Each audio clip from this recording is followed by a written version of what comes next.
All right, we are live. Hello. How is everybody doing tonight? We're Hello, so everyone. excited to have some guests here. You have seen Becca before on this channel, but we have LDJ Wrights here, and we're very excited to have him. And I'm going to let him introduce himself. And then, just in case you don't know who Becca is, I'm going to let her introduce herself. So, take it away, guys. Okay, hello, everyone. I'm LDJ Wrights. I'm a fantasy and science fiction writer. I just started YouTube 2 months ago, and I'm working on my story, Court of Rooks. It's a mystery thriller, neo noir book inspired by the movie Seven and the Batman. And yeah, Awesome. Hi everyone. My name is Becca Tobar. I also just started YouTube this year actually. I am a horror and thriller author. I'm currently working on my debut book. Finished my zero draft, working my way through an actual first draft. And yeah, so excited to write with these guys. It's always a fun time getting to stream and chat with you all. Yeah, just in case you're coming over from either of their channels, my name is Cody the Writer. I also started my YouTube channel this year, and it's really cool because actually all three of us have recently hit a pretty cool milestone in YouTube. Becca broke 1,000 subscribers, which is very exciting, and both LDJ and I have broken the 500 subscribers. So we're out here doing the thing, having a great time, and we're so happy all of you are here to write with us. It's sure to be a fun night. Hello, Chelsea, Victoria. Hello, Reading, Writing, and Rain. that's my Hello. guy. Congrats on the draft, y'all. Thank Thank you. you. So excited. So if you have never joined one of my streams before, we will be doing 3 live sprints, each 25 minutes long.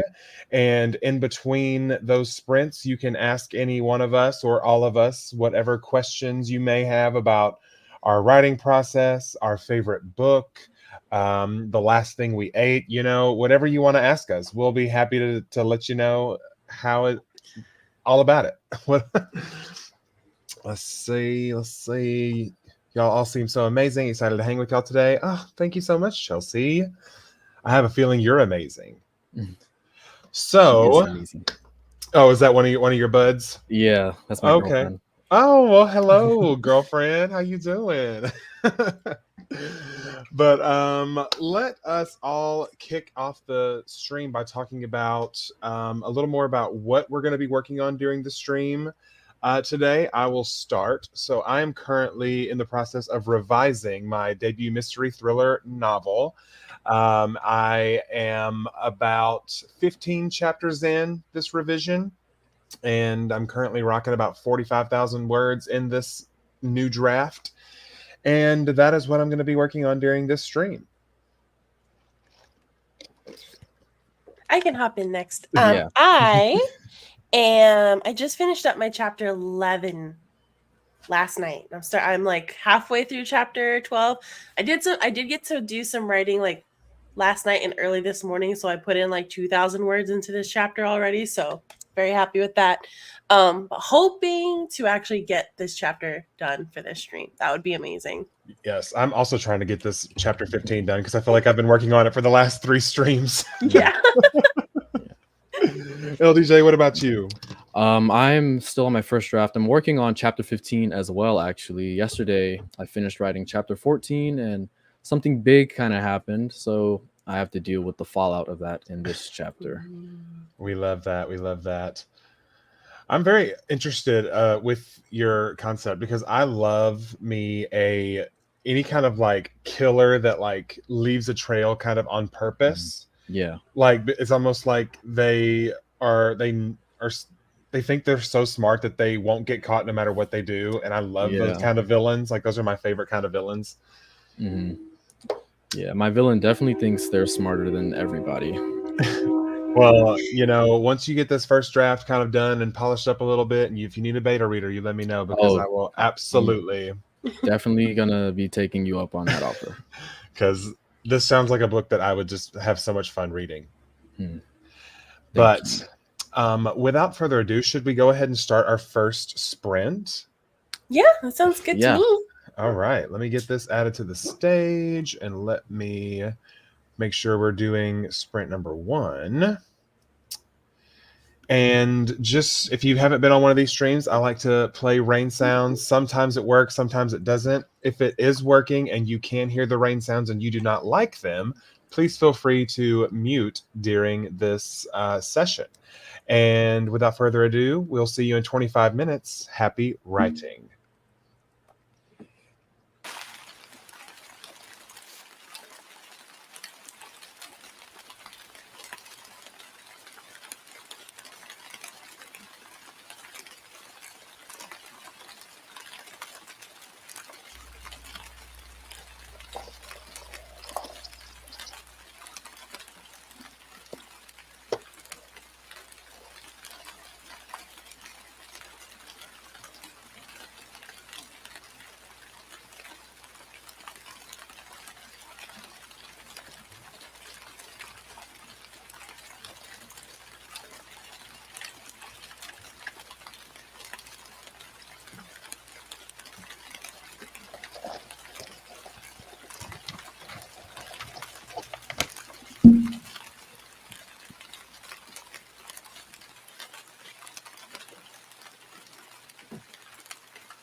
All right. We are back. How did you guys do? I got like 200 words, and then my MacBook decided to start being weird. So now you're looking at me from my desktop. Oh, I'll go next. Oh, Go ahead. No, go ahead. I did pretty good. I wrote 850 words.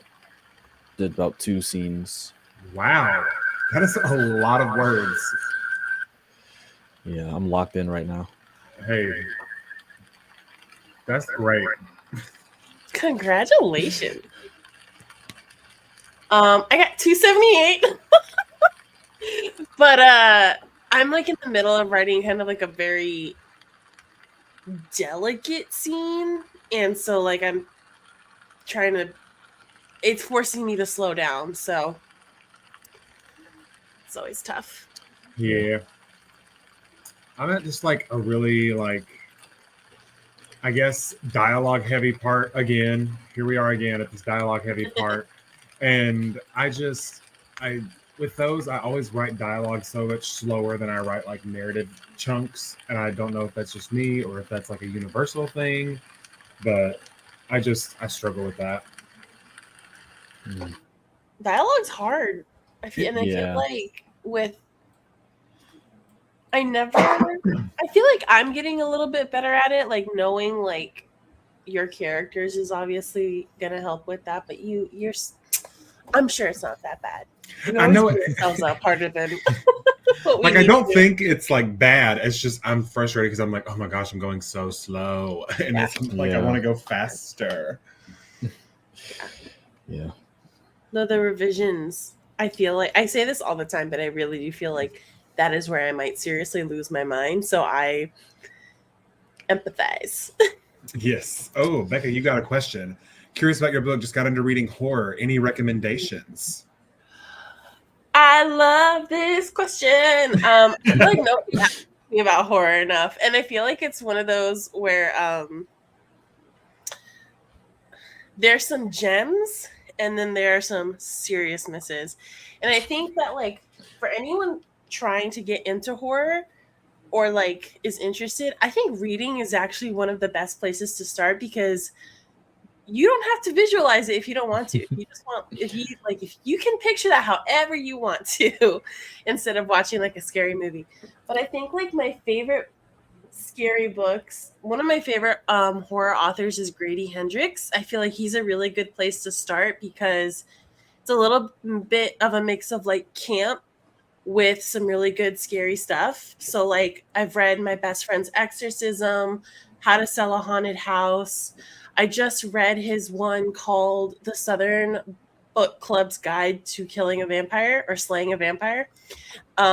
All great books. And then if you want to go more traditional, I always recommend Rosemary's Baby. It's short but punchy. So if you try any of those. In terms of my book, I actually just found out that there is a name for the genre, and apparently it's called feminist horror. It's currently leaning a little bit more thriller than horror, but I'm hoping to kind of revise that in like my edits and stuff like that. It explores the relationship between a girl and her boyfriend. My characters are much older, so it's kind of like this idea of a woman in her 30s finding herself through this relationship while she's on her anniversary trip with her boyfriend, and shit starts going down because she's seeing the ghost of her dead mother. So that's a little bit about that. I never know how to pitch my book. That sounds amazing, actually. Thank you. Yes. Yeah. I recently, I say recently, I think it was like towards the end of last year, the book that the new American Horror Story season is based on, Delicate, the one that has Kim Kardashian in it, is actually based on a book called Delicate Condition, which is kind of like an updated version of Rosemary's Baby. And it's actually really good. I enjoyed it. There were a couple small things that I had like an issue with, but like they weren't. Hello? What was that? What's up?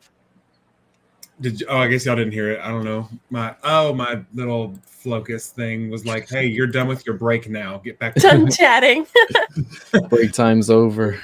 but anyway, but that was really interesting, and I haven't watched the second half of the American Horror Story season, so I'm interested to see how it ends because I know what Kim Kardashian's character is going to have to do in the second half of the story, and I'm very intrigued to see if she can pull it off Okay. because it's wild and crazy. I don't think I've seen an American Horror Story season since like I think I got to 3, I only like saw season one. 3. Yeah, some for some 1 was enough. Actually, 1 was like a really One of the good best one. ones, yeah. It was Yeah. good, yeah. Murder What I House, liked yeah. what I saw. Great. Murder House is Yeah. a classic. Yeah. Yes. The only Someone's- horror book I've read is Goosebumps, I think. Oh When I man, was like a kid. And those are great. They are great. They are so good. Yeah. do y'all know of there's a guy on here, I think he's from like British England, that area. Gavin Reads It All. I think I've heard of the name. Oh, I've seen him. Yeah, he did a vlog where he's read like every single Goosebumps book because apparently there's Wow. a bajillion of them at this There point. are so many. And so but he said that after reading them all consecutively, it feels like the same story recycled with a few like plot points tweaked, and I'd be interested to go back now and like read just a few of them in a row just to see how close they are. But I mean, I grew up with them. I love R.L. Stein. Like it's a core memory for me watching the Goosebumps movies and seeing that golden retriever on the porch and his eyes like start glowing. That gave me nightmares when I was a kid. Yeah. Slappy. The theme song is also a banger too. Like I play that Yeah. every Theme song Halloween. is, Don't. Hey. Yeah, it's a bop. But like the Slappy like traumatized me as a child Yeah. because my grandmother had a doll that was similar to the Slappy that was on the cover of the book, not the one that was in the movie. And it freaked me out. Like she was that person that had like the collector's thing of like all these like puppets and stuff like that, and had like a room dedicated to it, and that happened to be the guest room where me and my brother had to sleep. Yeah, my great grandmother had like the same thing. She had like this creepy dollhouse, and I would have to like stay over there sometimes, and it would give me the creeps. Yeah, dolls freak me out. One of my favorite scary movies is Dead Silence. And it deals with dolls, and it's like beware the stare of Mary Shaw. She had no children, only dolls. If you see her, do not scream, or she'll rip your tongue out at the seam. Oh, and it was like a good. demon that like when it killed you, it like took your tongue, and then like a marionette person could like be your voice and like lure the next person in. It's No. like that movie is one of my like Roman empires. Like I think about that movie often. It was like 2008, I think, when it I came. know this movie. Okay, I've never seen this movie, but I've seen clips of it. And I hate dolls. Out of all of the scary stuff, and I think it comes because like my grandma also had dolls. Yeah. And like back in the day, that the Precious Moments figurines were like the OG Funko Pops. Yeah. So like those were all over her house too. And that one got me. Yeah. If you do watch it, there is a plot twist in that movie that is like so good. Like I mean, I kind of saw it coming, but it wasn't until right before it was revealed that I was like, wait, is this a thing that could happen? And that was it. But like I very much enjoyed it. And anyway, I don't know how we got there. But yes, any words are better than none. I got to catch up on this chat. I'm falling behind. Yeah. Victoria's reading a craft book, trying to plot your second act. The second act is always the hardest. I find the middle of a book is like the worst part to write. I'm in the middle right now. Yeah, and I'm revising in the middle, and so we're all just kind of stuck in the middle with you.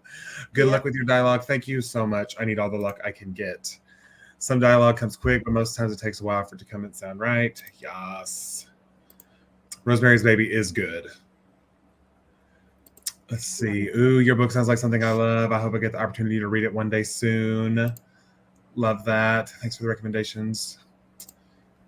You need to watch the Coven season. Oh, yes. Yeah, I have heard that season. one's kind of like also classic. It is my favorite season. And I'm so excited because for my bachelor trip that I'm going on in October, we're doing a whole witchy photo shoot in front of the mansion. And I'm Oh, that so sounds excited. cool. It's going to be so fun. Did not realize Rosemary's Baby was a book. Heard of the movie, but haven't watched it. Well, now you know Now that. you know. And if you want to read the modernized version of Rosemary's Baby, check out Delicate Condition. I have a whip that was inspired by Coven. Yeah. I love anything that has to do with some witches, you know, like any Yeah. kind of like magic or witches, like what, or I just love magic books. I mean, I have a hard time plotting one, writing one, but I love just that. Yeah. Sam bought one of the Goosebumps books in Japanese to one day read. It looks really cool. Yes, Goosebumps was definitely my childhood. Spooky. Don't get me started on that clown dummy. That was the worst thing. Like Yeah, there's that a sounds scene horrifying. where and he's sitting in a rocking chair, and so you already know that rocking chair is going to move at some point, and oh god, it's horrifying. Hello, Latte Meets Books. Welcome. Okay, so I'm trying to think of a fun topic of discussion. I have one. Go for it. Oh, what? Okay, so it's actually not a topic, but since it's LDJ's first stream with us, Okay. I wanted to get to know a little bit more about him. Obviously, I watch your videos, but Mhm. I think it'd be really cool if you could share a little bit more about, like what got you into writing and like what inspired you to work on the book that you're writing right now. That's a great question. Yes, So- it is. I've been like writing stories since I was like 8 years old, I guess. That's like the earliest memory I have. My mom check out would your give Wattpad. me- Oh, thank you. My mom would just give me a clipboard with lined paper, and then I would just like write whatever. So I think like the first story I ever wrote was like a ripoff of Narnia, and it was like Me these kids. too! Yeah, there was these kids, and they were like in someone's basement, and there was like a portal to another dimension, and then they ended up becoming like heroes and stuff. So that was like my first story, and then I think I took like a long break from writing in like middle school, and then I returned to it in like my freshman year of high school. And then what inspired me to write then was like all the Marvel movies were kind of like at their peak, and I was like, I want to do the same thing but like in books. So I came up with this whole universe that I'm still working on actually, where I've got like a bunch of different series and different genres, and that's like my huge project. This book that I'm working on now was just inspired by the Batman. After I came out the theater, I was like, I want to write a book like that. Yeah, And that's how I got to Court of Rooks. that's so cool.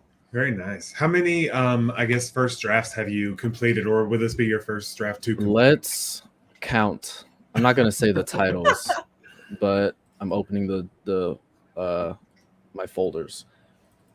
I've got 3 in there. 4. I've got about 8 finished first drafts. Wow. That's Some of them awesome. are second drafts, but most of them are first drafts. Do you have plans to ever like go back to them and like revise them and publish them, or just are they just like there to just for See, you? I have never really put too much thought into trying to get traditionally published. I have queried one of my books, but not like really. And thinking back on it, that book was definitely not published ready. I might have just turned 18 and I was like, I want to get published. Yeah. But I definitely do plan to like revisit the stories that I feel are the strongest. I have 2 in mind. This one I'm writing, and this fantasy, the first book in my fantasy series called The Black Lotus. That's probably the strongest book I think I have. Very nice. Someone just asked a question: do my books exist in the same universe? They do. All of them exist in the same universe. Maybe not at the same time, but they all exist in the same world. I give you such kudos for that, because I find that I feel like creatively that must be so exciting to like, I like kind of like George R. R. Martin, where like, yes, his story is like very singular, but there's like different pieces of history. Yeah. He almost feels like a historian when he writes. Of this world that he created. Like he's so lethal with it, to be completely honest. Like do you like find any challenges when you're writing in a universe like that, or do you ever feel like you've written yourself into like a corner, or do you find that it's actually a lot more freeing in terms of like craft and writing and stuff like that? So the way I do it at like right now is the series aren't really super connected. There's like little references to things like, but you have to Mhm. like have read them all to really understand it. And if you don't Yeah. understand it, it doesn't really like take away from your reading experience, I think. Mhm. But I do have plans where all of the series will converge into like one big series. It'll be like my Avengers Infinity Avengers. War. Yeah. It literally, that's literally like what it is. So, but it'll be a couple years until I get to that. Yeah. So basically, you're I was creating gonna your ask- own multiverse. Yes, pretty much. That's been the plan since I was like 15 years old. Well, that's awesome. I love me a multiverse universe situation where like all these different stories are like standalone. It's kind of like the real world. Like we are all in the In same the same universe, planet, yeah. living very different stories and lives, and so like that's just cool to think about. And I just don't know if I could wrap my brain around something like that. I mean, I Yeah. guess the longer you spend in the universe you've created, the more you know it, and I'm sure it's like second nature to you now. Some of the things, Yeah. like the rules of your world that you have. So that's really cool. It's kind of like I guess isn't Sarah J. Maas, aren't all of her series I in the think same so. world? Yeah. And I know that I think Leah Bardugo's stories all take place in the same Mhm. Grishaverse. I think it's what it's called. Yeah. Yeah. The Grishaverse, yes. But that's just cool. My brain, I have a fantasy world that I have created for a series that I might hope to write someday, but it's Yeah. I already know. I It's kind of hard enough to- cheated. Like the world is pretty much like normal, at least the stories that take place on Earth. So there is like I have like alternate history for the fantasy stuff, Hmm. but like most of it is like our world slightly different. Very nice. Very nice. Mhm. Okay, let's do like one more question that we can talk about, and then we'll do our second sprint. And if anyone has a question for us in the comments, go ahead and let us know. Let's see. Ooh, I think Actually, Ken has Sure a good can. one. Yeah. Yeah. how do you all feel about writing in different genres, like going from sci-fi to fantasy to romance to horror thriller, depending on what sparks an idea, or do you have all your ideas in the same genre? Okay. So, as far as how I feel about writing in different genres, I love it because I would write in pretty much. I like all kinds of genres. I like to read all kinds of genres. From a business side of things, that makes it a little more difficult to like market yourself because you typically want to like focus in on like a certain audience, and then that's your audience, like thriller or whatever. But that's also why most people have like two different names that they write under, like one name for this genre, one name for that genre. But I love it. I have some thrillers plotted. I have like I just talking about a fantasy idea that I've started plotting. So like I'm all for it. What do you guys think? You could go ahead, Becca. Sure. I love it. I think for me, I was watching actually this interview with Daisy Edgar Jones, and it was on Brittany Broski's Royal Court, and she was talking. I think she had a question asked about like her career, like how she would want to like her career to look like. She's like, I want to do it all. I want to do comedy. I want to do horror. I want to do a drama. And I think that's kind of the mentality that I have. I think my genre will always be horror because it's the genre that has allowed me to explore the most of my ideas. But I also like want to incorporate the themes from different genres that I love, like romance. And I think I was on a stream one time and I said I would love to do a cozy horror story. And people are like, I don't know how that would work, but I'm intrigued. And I was like, I don't know either. But like the idea of, I think, like trying to meld two things that probably shouldn't go together and figuring out like how it works is how you end up with really new and exciting ideas. Yeah. And so to me, I think writing in different genres is just really good practice. I think it helps find your voice in your prose, and I think it's like tools in your kit. Yeah. So Makes I you more love it. well-rounded. Yeah. Yeah. And like Alyssa was talking about when we had our little like video chat earlier today, like the book she's currently writing is kind of like a romance thriller, which you wouldn't think those two things would go together, but that's what she's doing. And I'm like, Yeah. that's just like a really cool idea. And you wouldn't think romance and thrillers would go Go together. together. Yeah. Mhm. So I love that kind of stuff. Yeah. I love writing in different genres. I'm planning on trying to like write in every like major genre except probably like a full-on romance book because I just feel like I'm bad at romance, so It's I shy hard. away from it. Yeah, but like before this book, I wrote a like historical fiction kind of like I don't know Ooh. how to describe it really. It was like an adventure book where they were trying to find the Library of Alexandria. Oh. Yeah, and then I've got like a These sound political great. thriller, like superhero trilogy, and then I've got like a full-on like dark fantasy series. So I like writing in different genres because everything I like to try and make everything feel different, like with how I'm writing it, the kind of plots that are going on. Yeah. So, And even if you don't necessarily write in every genre, I feel like all of them have some sort of beat that happens in just about every story. Like there's, typically, I mean, even if you're writing like a horror thing, there might be like specifically in Becca's book, there's a couple that, is together. Like, so there's like probably like romantic beats that you show between them before things get kind of crazy. And so it's really just good to know all those different nuances so you can weave them through, even though it's not necessarily the genre you're writing in. Yeah. Someone asked, what tools, websites have you found most helpful for a story Bible? I mean, LDJ, do you want to tell them more about Obsidian? yeah, Because you were I telling can me a just lot before. yeah. I just started using Obsidian, but it's a note-taking software where you can like make folders. You make a vault first, and then you can make like folders and different notes inside the vault, and then you can link them to each other. Like if you have one article that links to another part of your story, you can link them together, and then it creates like this giant graph thing that like visualizes your entire thing. So I've been using that, and it's been really helpful on like envisioning how big my world is, and then I can also like zoom in to see how small it can get. That's cool. Yeah, I think I've used something similar. I've used Milanote before to kind of like connect all those things because they have the thing where you can create all these different boxes and then like connect them with a line and all this stuff, and it looks like a psychopath made it because they did.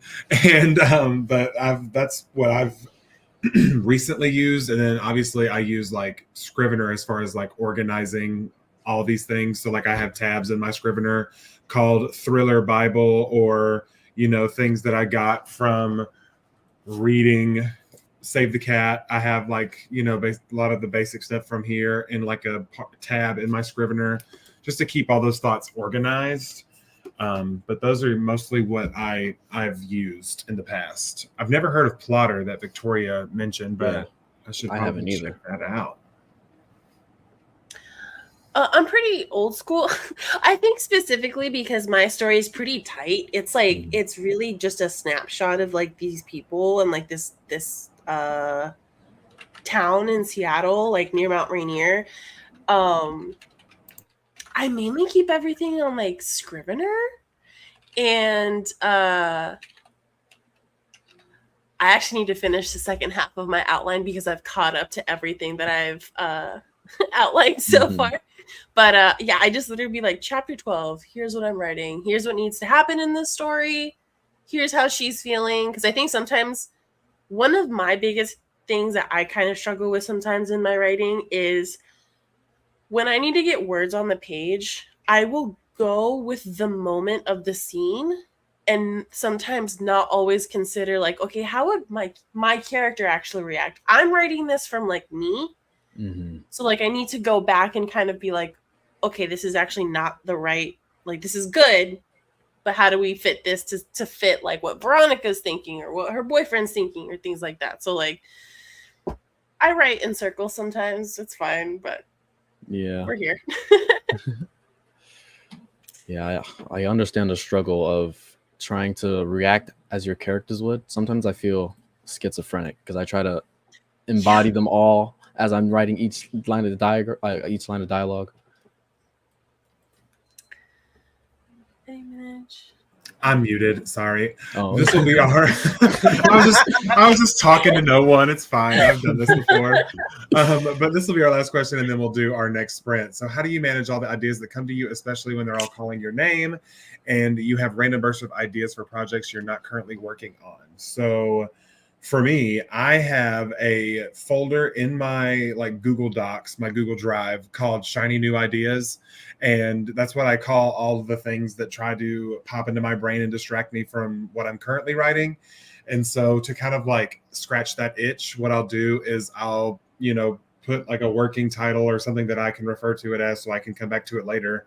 And then I will literally just type everything and anything that came to my brain about that idea or that story. And usually I end up with, maybe a page or two of a summary of things that I think could be cool to happen. Or what, for me, since I write thrillers, most of the time, the first thing that comes to me is the twist at the end. And so I'll write about that and then basically give myself a 1 to 2 page synopsis of that idea. And once I'm done with that, usually I'm like, okay, that felt nice. I was able to have fun with that new idea. And now I can tuck that away for later. And I have another storybook idea to write whenever I'm done with this one. So that's what I do. What do you guys do? LDJ, take it away. Oh, okay. So I do something similar to Cody, but so I'll just say how I picked the story that I'm writing on now versus what I was working on before, which was the last book in my fantasy series. And usually when I feel myself hitting a wall, I'll take a step back and then maybe look at another idea I have and then see which one I'm more excited about writing. And that's pretty much just how I choose. And sometimes I might hop from one project to the next, but usually I try to see one all the way through before moving to the next one. But that did not happen this time because Camp Nano came around the corner and I was like, you know what, I'm gonna participate this time. And I wanted to do a fresh idea instead of something I was already a third of the way through. Yeah, I'm with you on that.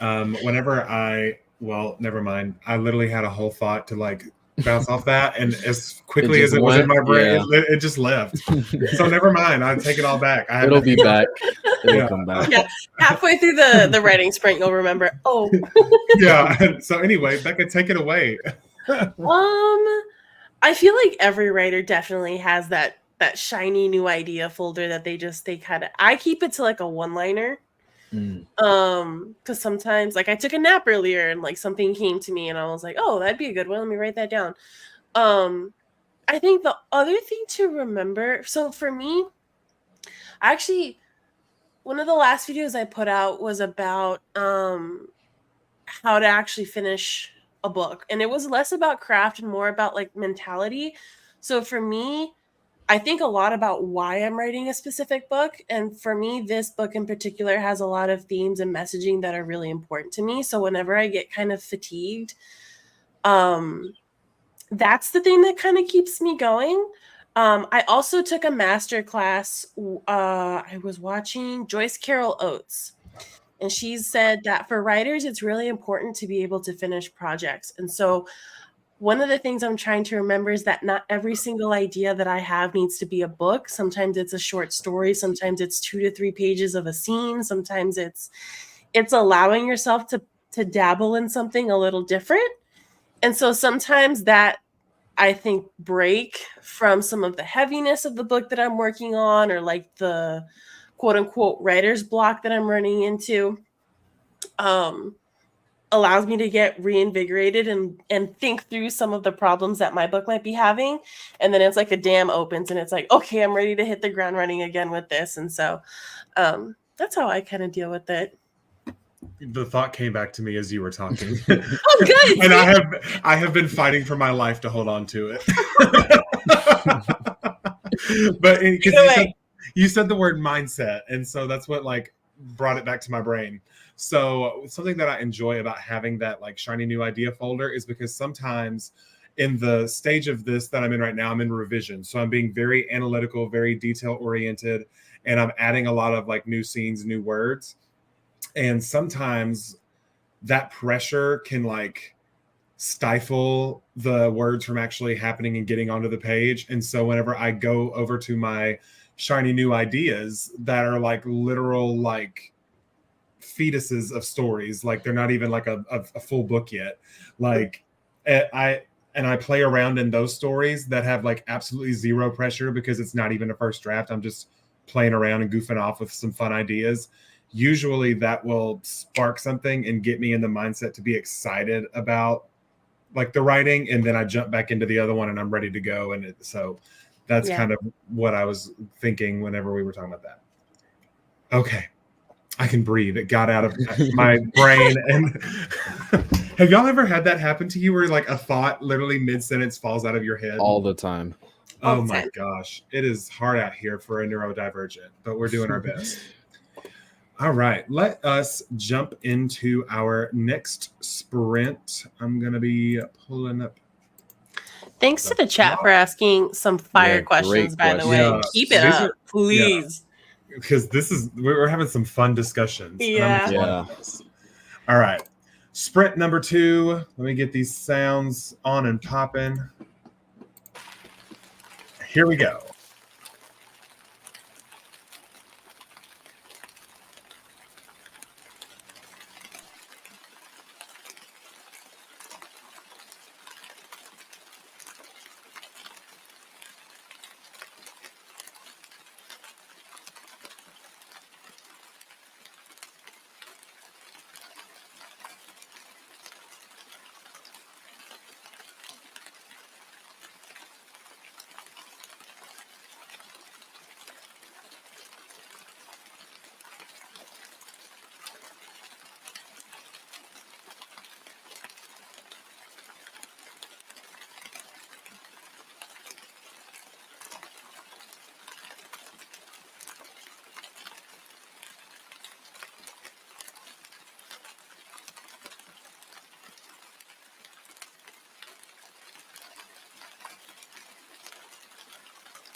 Okie dokie.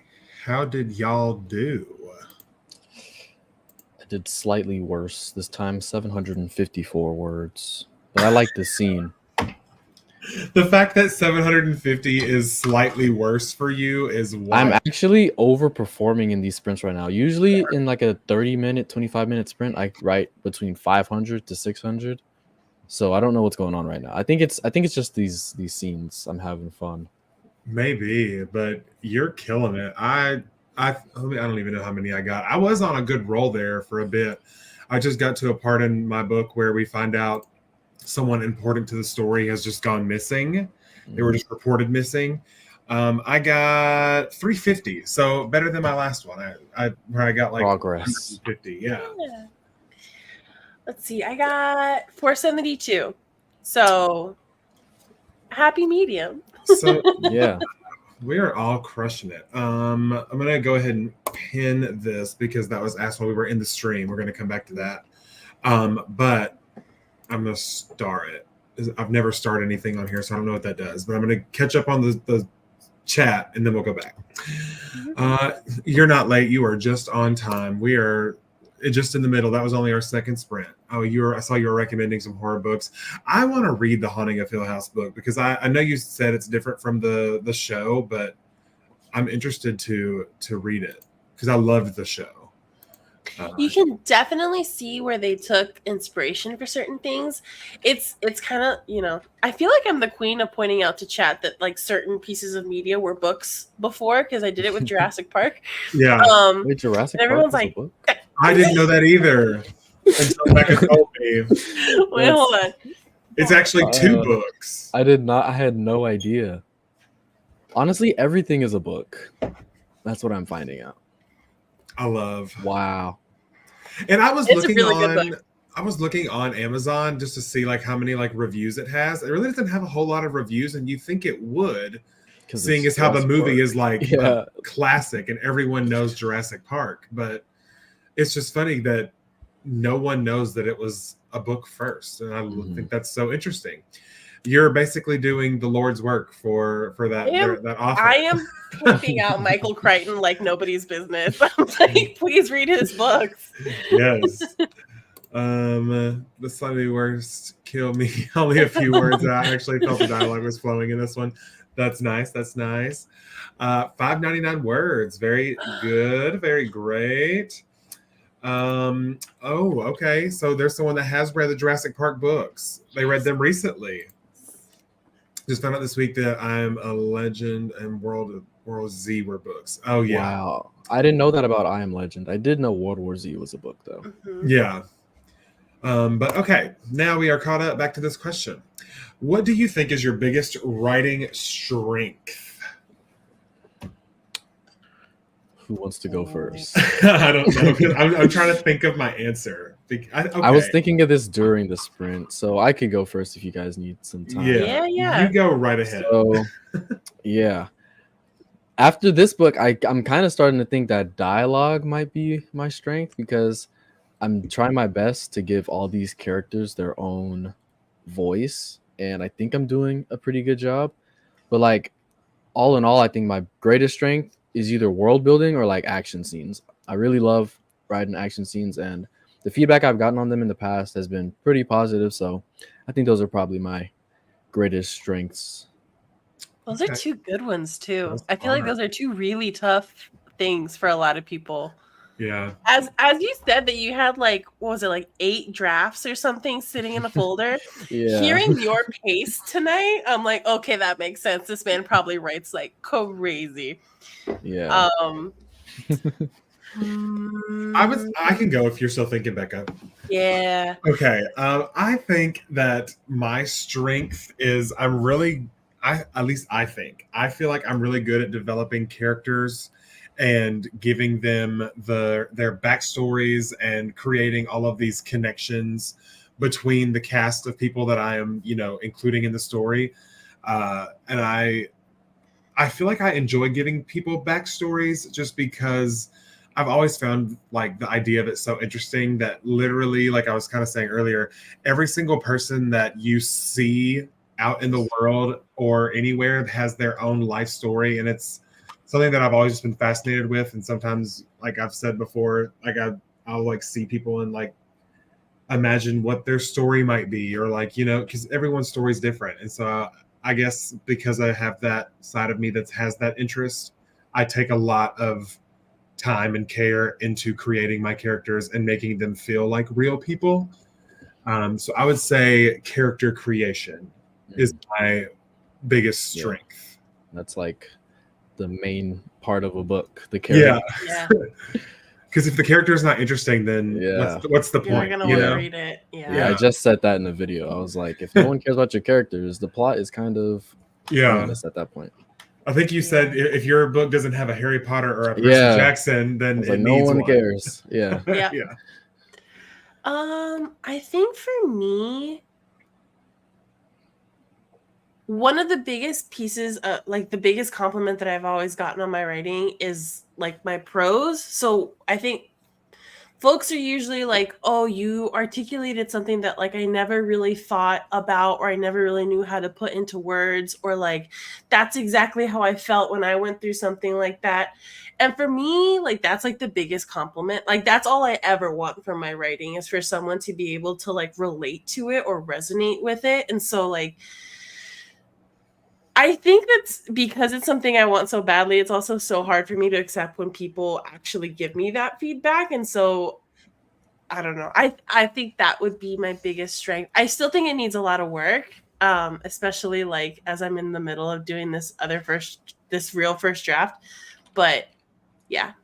I would say from what I've like you've told me about your story and your characters, I would definitely say your writing has a lot of heart, which is like something that you can't learn. It's just you have it or you don't. And I feel like your writing has just a lot of heart to it, which is, you know, makes people want to read it and makes it, you know, feel more endearing. And again, like the character is a real person, like you feel all these things for them and people can relate to them. So I second that. Good question. Yeah, that was a great question. This is also a great question. Yeah. How do you handle criticism or feedback on your work? At what stage in your writing process do you seek out opinions from others? So in the last few months, I went through this process for the very first time. And so I can, it's very fresh in my brain, I guess. But so the thing about any type of artist, and that is writers, painters, drawers, any form of art that you create, there's always going to be someone that it's not for them. And being able to just accept that your book is not going to be everybody's favorite book is like kind of like the first step to kind of separating yourself from the art and knowing when criticism is actually constructive criticism or just someone being an asshole on the internet. And because you will definitely run into the latter, where there are some people that will just be mean just to be mean, and they're that person. But I will say what I've noticed, at least on YouTube and in this like writing community, is that a lot of people really do give good constructive feedback. And I'm always open to constructive feedback. And to the second part of your question, at what stage in your writing process do you seek out opinions from others? I feel like once you feel like mentally you have done all you can do on your own, and like you're just staring at this and you're like, I can't think of anything else to change, find those like 2 or 3 people that you trust to read something that you also trust to give, you know, good feedback, and send it to them. It was horrifying the first time I did it, because at the time I didn't really know these people that I was sending the draft of my story. But luckily, I mean, they pointed out a lot of really great things that I was able to utilize that I'm now implementing in the revisions that I'm doing now. So I guess for handling criticism is just separating yourself from the art, and then knowing when it's good criticism or just someone being a butthead. And then whenever you feel like you don't know what else to do with your story, send it to people. What do you guys say? Yeah. What have your experiences been with getting? Yeah. For me, I'll be the first one to say that I think I actually really suck at taking criticism. I need to learn that separation a little bit, and because of that, it actually takes me a while to send it to folks. I can, and I think to your point, Cody, like there's a lot of people that don't actually really know how to give good constructive feedback. I like whenever I read like a book review or something like that, I take it with a grain of salt because I can tell sometimes when someone's like, I just didn't like this and I just want to shit on it. But I think for me, I think it's exactly like you said, like once I've gotten it to a point where I feel like, okay, I've improved upon this in every way that I know how, but I know someone else looking at this with fresh eyes is going to catch things that I didn't catch because I'm too close to it. Mhm. And so like you did finish your draft and you're like, okay, people read it. And I was like, oh my gosh, I'm on draft 2. And I was like, no one's seeing this until I'm on draft 1. And I'm like, no one's seeing this until draft 2 after I've done like a good round of edits. But like, but because you had really good constructive criticism, like you knew where to take your story then. So I think that having a really good group of people that like want you to succeed and getting that feedback back is like really important. So I take a little bit of time with it. And I guess part of that is we know the story. Like each of us knows our story better than anyone else is going to know this story. And so sometimes you just need people to bring up the things that you know the answer to, you just didn't put it on the page for someone that doesn't know anything about your story. And that was my biggest thing that I came across with my first round of betas was a lot of the things that I knew about the world, I just didn't actually put it on the page. So that was like super helpful for this process. And also as far as just taking criticism, if you don't know, I'm a theater kid. And so I am 100% used to taking criticism. And I've heard so many times that it's just like, it's not you, it's just, you know, you just don't fit the role the way that we want it to be. And I'm like, I get that. Like criticism is no indication of your abilities or your talent. It's just typically not a right fit or, hey, you did this really well. Here's what you can improve. And so I'm used to getting that kind of feedback all the time. It was not easy at first, but I've kind of like, you know, learned that ability to separate myself from the art that I'm doing and knowing that it's not personal. It's just, it is, you know, they're just trying to help. Yeah. I kind of grew up as a writer on the internet, like just posting my drafts to random people to read. So I feel like I've kind of like grown to accept the criticism, but I do like internalize things still, like when people say something about a character I've written or they're like, this plot point doesn't really make sense. So I'm still like dealing with how to handle it in a positive way. And even though I do like post my work on like Wattpad, I've never actually had like another writer like give me constructive, like I've never like had real beta readers or like a real critique partner, which is kind of crazy now that I'm saying that, because I've been writing for this many years and I know so many writers, and then I've just like never, I don't know, tried to get their opinions. So I'm going to change that soon. Yeah, well, you're part of the familia now. So like you got us, and you know, anytime you need anything or help or whatever, I'm always like, me and Becca oftentimes do like a Zoom chat to just like, you know, one, to write, but also to just like bitch about the things that aren't going well. Because whenever you're doing that with another writer, and they can relate on a level that someone who's not a writer can relate. And so it's just nice to be able to have that person to just like text and be like, man, draft 3 is kicking my ass. And they know exactly what you're talking about. If you said it to a normal person, they'd be like, what draft 3? What is that? You know, like, you're just writing a silly book. It's fine. I thought this was supposed to be fun for you. And I was like, shut up. I'm like, no, this is serious, mom. Like, it's not a phase. It's not a phase, mom. Oh my gosh. I used to be good at blah, blah, blah. Action scenes, but most readers find that boring, so I stopped practicing it. I love action. I love action. So, you had the wrong readers. Right. I think I'm good at world building and coming up with character backstories. I love that. I do like to build a world. I've only ever built one world because my thrillers are just based in normal times, normal day, whatever. But the world that I built for my fantasy one, I do really enjoy. And I agree, Victoria. I do see that a lot because I feel like that's not just a writer thing. I feel like that's an artist thing. Artists tend to be very negative and be their own worst critic. And so it is nice to talk about the things that we're good at. And so I appreciate you asking that question. People can't articulate why they dislike or like things. I usually seek other. Yeah, exactly. Because usually, if they can't say why they don't like it or offer up a way to fix it, then it's not constructive. Yeah. Are you able to write your stories out of order when one scene is not going well? And are there scenes that no matter how the story changes, you want or need those scenes to happen? And how you work around that? Oh, I see. It was there.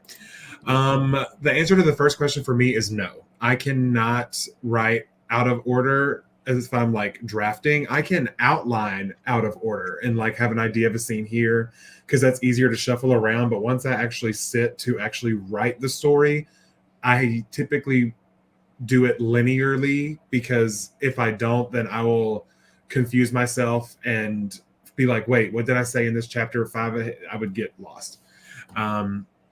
And there were, for me, the first scene that I knew about this book was the very last scene, like the finale, big showdown moment.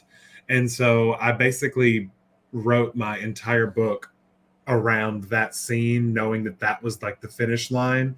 And I went back to the beginning. I was like, all right, so how do we get there? And so that's kind of what my process was. What about you guys? Yeah. I'm not able to write out of order at all. Like if I get stuck on a scene, I'm just stuck on the scene until I get through it. So yeah. And are there scenes that no matter how the story changes? Yeah, I definitely, when I'm outlining, I have like scenes or just images that I'm like, this has to be in the book and I have to fit it somewhere. And like with the book I'm writing now, I had the ending and the opening like fully visualized in my head because I think about my books like movies. So like I can really like see the scenes as scenes. So I'm like, okay, I want it to look like this. So and then I start there and then I just try to fill in the gaps. Yeah. Yeah. Agreed. I applaud anyone that can write out of order because that is not me. Usually what I will do is like if I'm getting to a point where I did this a lot in my zero draft just to like keep myself moving was if there's a scene that I know needs to happen but I just cannot figure out for the life of me, I just insert this scene here later. Figure this out later. We love a bracket. They solve this here. Yeah. So like luckily in this draft, I've only done that once in my chapter 2 because I'm really trying to like actually get this like pretty in a pretty narrative structure as opposed to what I did before. So like that's how I kind of skirt around it. In terms of the other half of that question, I do have certain scenes in my head where I'm like, that would be so cool to write. Like, I think that would be really awesome to add to the story. I think like with Cody, it's really just because the climax for me holds so many culminations of like my themes and like the characters and how I want them, like where they've developed to this point. Like that's usually the only scene I'm pretty precious about. Everything else I will cut. I've straight up cut whole chapters, whole scenes, whole pieces of my work where I'm like, this just is not good. And like, I can't shoehorn this in here just for me. Like if no one's going to enjoy it. Right. And it's just not working. It's not entertaining. It's not keeping people engaged. So it's like, it's just not working. And it's very clear when something's like not working. And I'm just like, okay, just get rid of it. Yeah. Figure it out some other way. Which is kind of fun. I feel like people get kind of bummed about that, but I'm like, that means that there's now a space for you to explore something new and think of something different that is going to work and is going to be infinitely better. Yeah. Yeah. Agreed. So I view it as a good thing. Personally, while I am a plotter, I also am a discovery writer. So I'll have like a very like bare bones plot. And as I am going through it and these characters start to go through all these situations, then I would, something that I might have had in my outline, I would have been like, I don't know if that actually, the way they feel right now is a natural progression into that scene. And so I'll kind of like tweak things. And the best part about it is whenever you are doing your, like, especially like your first like full draft, you don't have to know all the answers. You can know just the bare bones and write that first draft. And then as you are reading through it and you start marking it up and doing the revision process, that's when you really start to kind of fine tune those things and making sure that each scene flows into the other a little more consistently. And so a lot, because at least for me, because this is my first time going through this entire process of writing a book and finishing a book and editing and all that stuff. When I was doing my first draft, something that kept me from finishing it many times before, where I just like gave up on it, was I was telling myself that I couldn't start it until I knew every single answer. And that is just not the case. You can just start with your outline and then figure it out kind of as you go. And I found that to be probably a more fun way to write also, because you're just having fun and your brain's just thinking up fun ideas, Can't write out of order for the life of me. Same. I rarely know the final scene until a couple drafts later. See, that's always the first thing that I know. Same. Yeah. For me. Okay, so I feel like that's what I work towards. Yeah. Like, that's what that's like my North Star. Line. Yeah, and that's usually my motivation to write the stories, because I'm like, oh, I love that ending. Like, that'd be such a fun ending. Like, let me build a story around it. So that's interesting, but I love that. Like, everyone's writing experience is different. I need everything chronological order, outlining and drafting. Because of that, there are a couple chapters that are really short, but I can always edit it later. Exactly. Yeah. Feel the same way. I can maybe write one scene ahead depending on the concept, like one off, but more often than not, I can't especially. Yeah. Agreed. All right. I have to play it out in my head. Sometimes it plays out in full, maybe in outlining. Sometimes I visualize as I write each sentence. See, for me, I don't know about if you guys ever do this, but maybe it's just because I'm dreaming big here. But like if I have a certain chapter in my scene, I kind of like visualize it as, and I've said this before on here, like a limited Netflix series. And like that chapter is like an episode in my head. And I'm thinking like, if I was watching this on Netflix, like how would the story look? And I think of it as like each scene is like a different scene in like the show. And that's how I visually do it. You know what's crazy? Interjecting here just a minute. It's interesting that the three of us are very visual, and like I feel like it's such a gift to be able to like visualize what it is that you're putting on paper. Mm-hmm. And I have met writers where that's just not how they work. They cannot picture it, and they're just like, I'm just writing it because I think it's cool. And I'm just like, you were telling me you don't see a movie? Can't see it. Yeah, like I see it like a movie in my brain. Yeah. I just learned that some people don't have an inner monologue. And that they just have the thoughts. Same. Same, yeah. I'm like, how do you just exist with nothing? It's like I'm constantly on a Zoom call and they're forgetting to mute the mic. Like they won't like mute your mic, girl. Like like geez Louise. Yeah, I very much talk to myself in my brain, and I don't know. I'm about to really just put myself on blast here and embarrass myself. But sometimes, like because I am an actor, like sometimes I will, in my head, if I'm like trying to picture a conversation between two characters, like I'll be like silently mouthing the words, and then I'll realize that I'm doing it, and then I'm like, oh, I hope no one just saw me like looking like I'm whispering to myself. Yeah, the chat definitely saw me doing that. So okay, I feel less alone knowing that you two do the same thing. Oh yeah. Okay, I feel so much better. I think Jordy has a good question. I wonder what made you stop thinking about your work in progress and actually start writing it. Honestly, for me, what I did, that's literally the sole purpose of me starting this YouTube channel.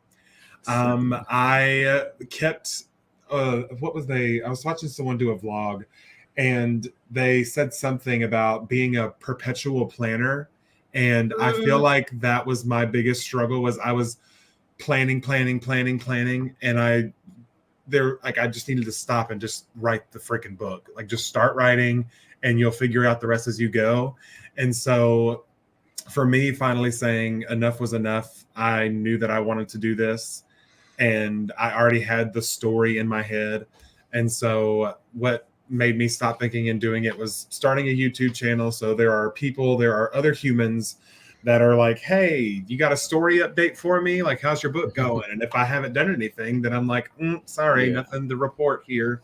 And so that would be what made me stop thinking about it and actually do it. And it must have worked, because I did actually finish the full draft of the book. So that was my first time doing that. And so I'm excited. What about you guys? You want to go? I think, or okay. yeah. Here, I think that, like, for me, because I cared so much about the story I was trying to tell, this was the first time that I was actually able to finish a story, like a book, even though it wasn't perfect, even though there were chapters missing at the end, to be completely honest. But I'm not worried about those, because I'm like, I know exactly how those are going to go down. I'm good. Yeah. But, like, kind of like the same thing with you. I do feel like adding YouTube on top of the writing adds a layer of stress. I'm not going to lie. Because then you get sucked into this, like, numbers game, and, like, am I uploading enough? And other channels are growing more than me. Like, it adds a layer of stress to an already stressful thing. But it has been great for accountability. It has been amazing for actually building a community and, like, finding friends that genuinely want to help you succeed. They want to see your videos do well. They want to see your work succeed. And, like,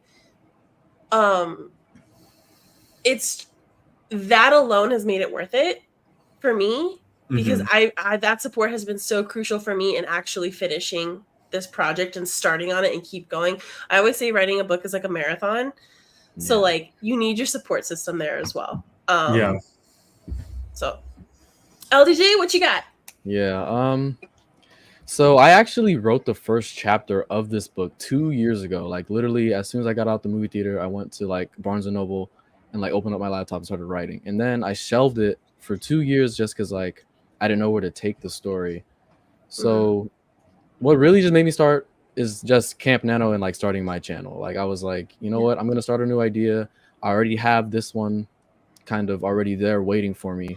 And I wanted to challenge myself to write in a new genre and to really just, like, try and evolve my writing style. And I saw this as, like, a good opportunity to try and do that. Yeah. Agreed. Love it. Margot, that is, I don't know how you do that. You're all about writing out of order. Some projects are more chronological. I agree. Some are more chronological because sometimes for, like, I was watching an interview of Frida McFadden, who's one of my favorite thriller authors, and typically most of her books have, like, a dual POV. And so sometimes, because it bounces back and forth between, like, one character and another character, and sometimes she'll know, like, character B's plot line a little better, and so she'll go ahead and write ahead their chapters and then write in, like, take what happens to them and over the course of character A, and it kind of helps her with that. So I can understand that, because it's almost like you're writing two stories that are, yes, they're connected, but two stories, different stories, if that makes sense at all. Yeah. But yeah, how many other ideas do you think you have that and must write at some point in your life? Millions. Yeah. There's literally not enough time to like write everything. I've got dozens, genuinely. In my like shiny idea folder of ones that I feel like are strong ideas, 3. But I mean, I think of new ideas all the time. They just don't. They aren't deemed worthy enough to go into the Google Drive folder. Yeah. That's why I spend time on writing an ending, because the story always changes over time. The more you know your characters and what their growth is. I agree. And I feel like for me, though, what knowing the ending is what helped me figure out a majority of the book. Because, for example, my book ends with a fire. And so that leads me to ask questions like, okay, who started the fire? And then I start thinking about that. And then I'm like, okay, why did they start the fire? Who all was there? Why were they there? How did they get there? And it just kind of like spirals into this whole like brainstorming thing of working my way up to that. I don't necessarily know, you know, the things that my characters are saying or doing when I know the ending. I just know like the actual event that is happening, and I use that end event and ask myself questions about it to figure out everything else. And that usually stems me into figuring out how these characters are connected with each other. Also, hi Mick, welcome. So happy to have you here. Mick, I'm so glad you were able to get power back. Oh, yeah. saying. Oh, yeah, I forgot your power went out. That is the worst. How long were you without power? Like, is everything good in your fridge and your freezer? Because that's the first thing I think of when I hear of a power outage. I love when Mick hops into the stream because it's like we're all saying hi, Mick, and then there's people in the Yeah. chat like, hi. Well, who the Yeah. Do you prefer writing short stories or novels? You know, they Novels. both have their pros and cons, but I love a novel. I find short stories are almost harder than a novel because you have to fit everything into a shorter amount of time and amount of words. Yeah. But Novel, definitely for sure. novels. I took a short story writing class last year, and our like last assignment was to like write a full short story, and it was actually very difficult. So, but I would like to try some in the future. Mm-hmm. And this will be, I guess, more geared towards LDJ because me and Becca don't really world build in our books. But what's the first thing that you write whenever you world build? I think it just depends on the project. So, like, I guess with my fantasy story, the first thing I did was the magic system because that was like the real thing I had to flesh out since they already exist in our world. They just live in like cities that are hidden throughout the like world. So I really just had to like flesh out how does their magic work? How do I make it consistent? How do I make it look cool? Because that's like one of the main things about magic. It needs to like look and read cool. So that's probably like the first thing I think about when world building. Very nice. All right, let us jump into our final sprint of the evening, shall we? And 25 minutes are on the clock. Oh, Becca, you could have talked about your No, dark it's fine. fantasy. I it was the first project I started that got me back into writing.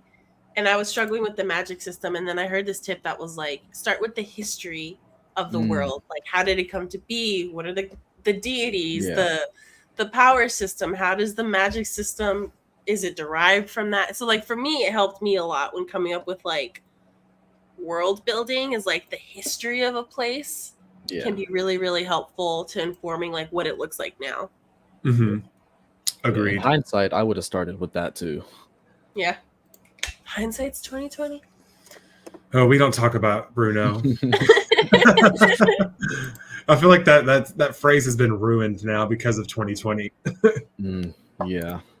But all right, on that note, on that very positive, happy, lighthearted note, let us do our final sprint of the evening. Best of luck to all of you. 25 minutes on the clock. Happy writing.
That was such a fast 30 minutes. It was. Like I was like in it. But I got, is that right? I got like 670 words during that. So I don't know who I thought I was or who I am in this moment, but things were just happening. I was having a really fun conversation between our main character and one of the other members of this group, and we're learning more about. So, for those of you that don't know, my book revolves around this girl named Lexi who dies. She's dead before the story actually starts, and basically talking about trying to figure out what actually happened to her, because the police deemed her death a suicide, but there is a mysterious presence that is trying to make the group believe that there were hostile forces at work and that she was actually in fact murdered. And so it's sort of a mix of like trying to figure out, who killed her, why they killed her, and all this stuff. Even though right now they have no evidence that she was actually murdered, they're about to. But her stepfather goes missing in the middle of the story, and so these two characters are talking about the article that was released that kind of goes into detail about his disappearance, and they're kind of making their assumptions as to what they think might have happened to him. So it's a very fun part of the story. So maybe that's why I was like super into it. How'd you guys do? I think I forgot to track my word count, so I don't know exactly how much I wrote, but I wrote until the end of this scene, and then I started the next one, and yeah, it's going good. Yeah, I think I got like 410 words, but I actually took a page out of Cody's book and a little bit of my own advice, because sometimes I'm really bad at taking my own advice. I stopped tracking most of my word counts. I stopped setting daily goals for myself because I would just feel like shit if I didn't hit them. Mm-hmm. And so it shows on Scrivener like how much, and then I just like I highlight what I wrote for that session, but like yeah. just stop checking it. I've stopped setting word count goals, Yeah. especially with revising, like what we, because that's the phase that you and I are in. Like with revising, you can't do that because you're deleting and adding and tweaking. And so, it makes you feel like crap whenever you've been working on your book for 2 hours and you see that you've only added like 400 words and you're like, wow, that sucks. But you're doing so much more than just adding words. You're doing a bunch of stuff. So at least in this phase, I focus more on the time I'm spending on my book as opposed to the amount I'm adding or taking away. Yeah. But we can do maybe like 1 or 2 questions, and then we're gonna wrap this puppy up. I saw one question up here. I don't know where it went. Do you ever find that your books have one main character that carries the whole story? I prefer to have, because I feel like side characters are just as important as the main character, because it's the main character's interactions with all of these other people that really tell the story. Without these other people, you don't really have much of a story, because it'd just be one person talking to themselves for an entire book, and that's boring. Mm-hmm. So I feel like, personally, no. I feel like, yes, my main character plays a vital role in it, but the other characters have just as much weight to the story as he does. I feel like it's a little boring if just the main character carries the story, because it's definitely about how like they interact with other people. But like, I think I'm definitely with you where it's like a good cast of characters, even if it's not like really like an ensemble story where there's like a bunch of different POVs and stuff like that. It's just more fun. It's more entertaining. I'm like, oh, what's this person gonna say? Agreed. And like that's what I really liked actually about reading your story, Cody, is like I feel like all of your characters had such distinct personalities, like to your writing strength. Like you're very good at writing characters. Yeah. So it was always like really fun to see, like, okay, what's this person gonna think? What's this person gonna do? And in a story, and I think like the one that you're writing, that's really important. So. Yeah, it's a lot of fun to play with because I wanted them all to be so different because they're all going to experience everything that's happening very differently. And it's just fun to play with that because there's some of them that are like, you know, F this person, why don't we just ignore them? And then there's some people that are like, no, we should solve it. And then there's some people that are like, I don't care either way. And so it's just like, it's just fun to play with all of their different opinions, and because they all have different motivations in life as well. And so that speaks to how they choose to tackle this whole situation that is going on in this book. So yeah, it's been very fun to write, but I think we should close out for the evening. So we'll start with Becca. Tell the kids where they can find you. Yeah, so as you probably heard us all chat, we all have YouTube channels, but you can literally find me. It's just my name. It's Becca Tobar. And I try to upload at least once a week, a mix of writing vlogs, a little mix of like writing advice or critique stuff and stuff like that. And yeah, watch me as I can to answer your question. I don't know if I can actually write the story that I'm writing right now. And that's both exciting and also terrifying. So I share a little bit more about that stuff over on my channel. Yeah, I'm pretty much LDJ Writes everywhere, Wattpad, Instagram, Twitter, even though I barely use those. I try to post once a week as well. I have a video coming out on Sunday actually about how to actually start your book. So be on the lookout for that. And yeah. And for those of you that might not know me, I'm Cody the Writer here on YouTube. No spaces. I saw that someone was looking for me. And when you add the spaces, it brings up Cody or Diablo Cody. I don't know him. Yeah, Cody the Writer here on YouTube. I post writing content. Sometimes I do fun, quirky things like letting the internet tell me what type of writer I am. I also do writing vlogs. And quite often I host live writing sprints here on the channel to just build community and interact with you all live and get some words in on this revision. And yeah, so check us all out. Subscribe to all of our channels. We are all a good time and we all make wonderful content that you will all enjoy. And yeah, but with that, thank you all in the chat so much for joining us tonight. Thank you for being here and asking some of the best questions I think I've ever had on a live stream. Like y'all were killing it with these questions. Like y'all are really making me think about some stuff, and I really appreciate that. But be on the lookout because I won't be streaming on Fridays for at least a month because I actually opened my show a week from today. And so I will be performing every weekend through September 8th, I think is that Sunday or 9th. And so, yeah, I will be back. I'm going to maybe try to start doing some like Saturday streams because I'll have the first half of the day free because I don't perform until nighttime. So just, you know, check out the channel, be on the lookout. You never know what I might decide to do. And of course, tune into those live streams because you never know what wonderful people might be joining me, like the two that I had tonight.